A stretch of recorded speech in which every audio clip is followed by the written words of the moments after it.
Hey, welcome to Why This Now. Thanks for joining me.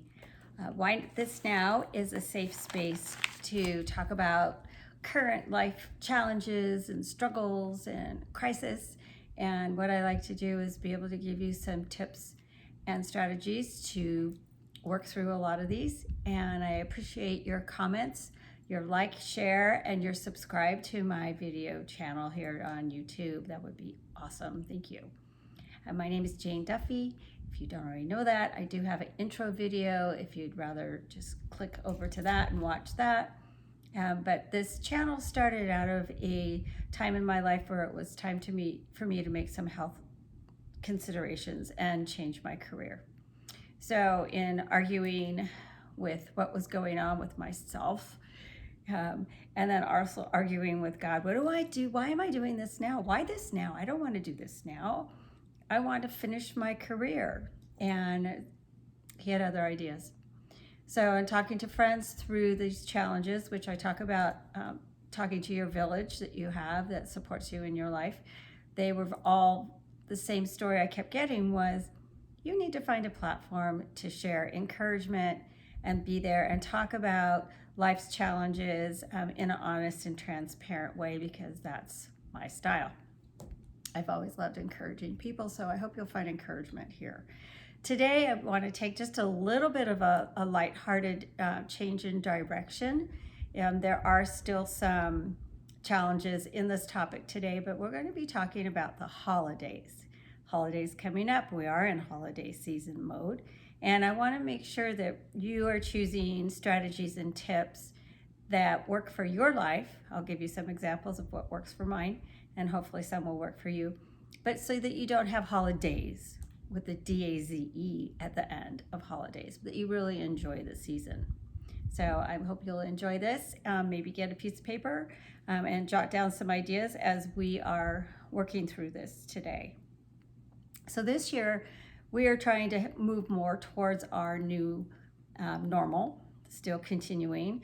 We have a lot of Christmas traditions, holiday traditions, Hanukkah traditions, Thanksgiving traditions that we're going to be able to put back in place this year, because we think we're going to be able to meet with family and friends over the holidays. So we're all revisiting some of our traditions that are really important to us, that make our families special, and all these traditions that have created wonderful memories over the years that now we can revisit them this year, because we're all able to meet in person as much as possible. So how do you do your traditions? So think about your traditions and think about how you schedule them. And that's what I'm really going to talk about today. So the scheduling is very easy for us to overfill.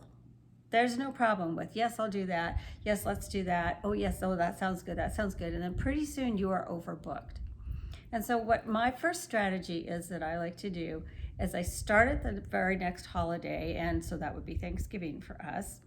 And then I work my way backwards from there. And I think about, what are the things I want to do to prepare for Thanksgiving? And I do make my list of what I want to do to prepare for that. And I do have a segment talking about the importance of making lists. And a lot of people think they can still keep it in their head as we get older. Let me just give you a clue. You can't, as much as you want to. So lists are very helpful. Then, but what I do, and even though I like to try to stay positive and encouraging, what I do when I'm preparing for holidays is I make a list of what I don't want to do, what I don't want to have happen. And then I plan intentionally to make those things not a part of my holidays, because I don't want it to be holidays. I don't want to be crazy and stressed about this beautiful time of year for so many reasons. So some of the things, I wrote them down. I want to make sure I go over them too. So one of the things I do not want, I don't want to be overbooked. I don't want to be overcommitted to help. Oh, I'll make this and I'll make that and I'll go see them and I'll go visit here. We still want to do those things, but we don't want to be overbooked. I don't want to overeat. And we all, talk about that. Oh, well, we'll diet in January. That's a whole nother segment on the whole dieting thing. I don't want to make time. I don't want to lose time to exercise.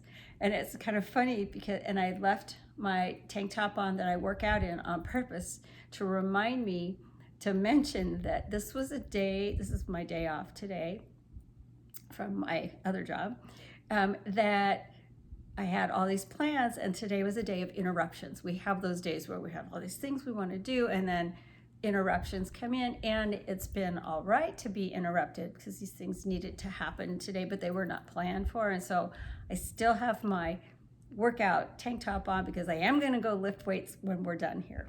So make time to exercise. It might not be the same time every day or when you think it's going to be, but make time.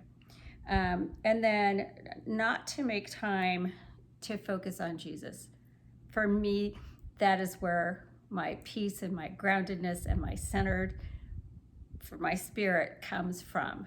It might not be that for you, but make sure that you find that moment where you commit to giving your time to get centered and grounded every day. If you're interested, send me an email and I can help lead you down the path, because it is a wonderful spiritual path. And then, so this list is going to look different for you, like I said at the beginning. So make sure you make your list, and just, I mean, even if you're not a list person, just for the fun of it, to look and see what is it I don't want to happen, and then go backwards and figure out how you can make sure that that doesn't. So then what I do for those things is I make sure that sleep is at the top of my list for my priority of making sure that I protect my evenings. What's my downtime? How am I going to get to bed? What time do I want to be asleep? Because those things all sound kind of regimented and overly disciplined, but that next day when you wake up and you are rested and your brain is ready for the day, then you are so glad that you had that rest. I know that's very logical and everyone's going, yeah, I know that. But to actively protect your sleep hours, it's paramount to getting through the holidays and enjoying your holidays without stress. And then what I do too is I also prep my fresh food between now and then, not just for the holiday itself, but I prep a lot of fresh food and I have it in my refrigerator so it's ready. I love chips. So if I don't have something healthy and ready in the refrigerator, guess what? That bag of chips is super easy to go grab.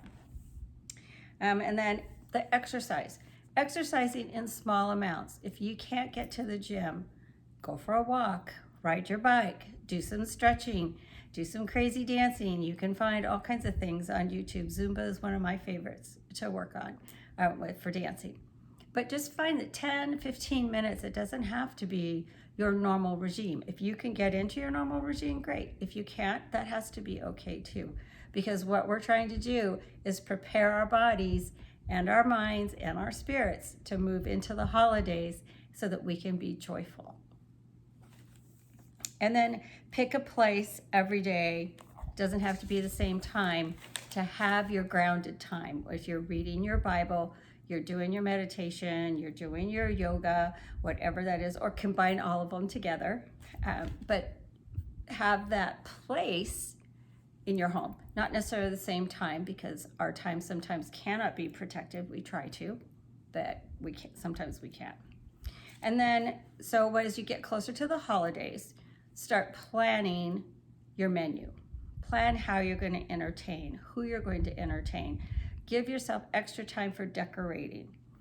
Make sure that when you're planning your activities and you're accepting invitations, you don't have to fill up every empty spot on your calendar, because then it leaves time for you, or leaves a space for you in your calendar when people call you out of the blue, I want to invite you somewhere, then you've not already committed to something else. And then I have one of my pet peeves is when I make plans with people and I've set that time in my schedule open and I've not taken any other invitations or commitments during that time because I've given it to that person, and then they cancel. Now, things happen and people cancel, and right, totally. However, during the holidays, everybody wants to have these special times and have these commitments, but you need to be able to be respecting them because they are doing the same thing you're doing, is trying to manage their holidays without overcommitting and being overstressed.